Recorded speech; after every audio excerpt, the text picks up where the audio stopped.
खाओ डिजिटल, गाओ डिजिटल, देश का बैंड बजाओ डिजिटल। रुपया डिजिटल, बैंक भी डिजिटल और सेना का टैंक भी डिजिटल। बच्चे पाएं डिजिटल शिक्षा और फिर मांगे डिजिटल भिक्षा। बच्चे पाएं डिजिटल शिक्षा और फिर मांगे डिजिटल भिक्षा।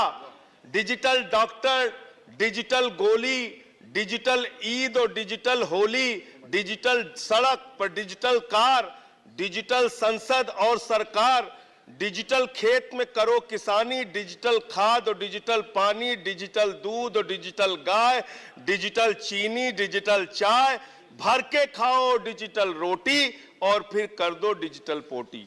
ये इस बजट के बारे में एक कवि की प्रतिक्रिया है मान्यवर।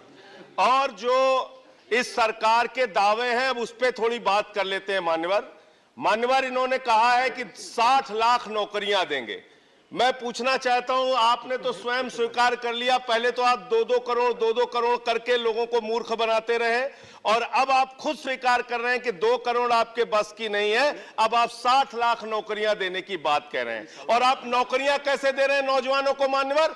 35,000 रेलवे भर्ती के लिए 1 करोड़ नौजवानों ने उसमें फॉर्म भरा और उसके बाद जब उसका परिणाम आता है उसमें घोटाला और गड़बड़ी की जाती है। जब वो नौजवान सड़क पर नौकरी मांगने के लिए निकलते हैं उनको लाठियों से पिटवाया जाता है प्रयागराज में, उनको पटना में लाठियों से पिटवाया जाता है। घर में घुस के लाठियों से पीट पीट के आप नौकरी दे रहे हैं, आंसू गैस के गोले छोड़ छोड़ के आप नौकरी दे रहे हैं। आप कर्मचारियों की बात इस बजट में कर लीजिए मान्यवर। जब कर्मचारियों की चर्चा होती है, पूरे देश के कर्मचारियों की एक ही मांग है, पुरानी पेंशन की बहाली की जाए, पुरानी पेंशन की बहाली की जाए। 40 दिन कोई सांसद और विधायक रह लेता है, पूरे जीवन भर उसको पेंशन मिलती है। 40 साल कोई कर्मचारी नौकरी करता है, उसकी पेंशन आपने खत्म कर दी। पेंशन तो छोड़िए, टैक्स के राहत की उम्मीद थी कर्मचारियों को, आपने इस बजट में वो भी नहीं दिया।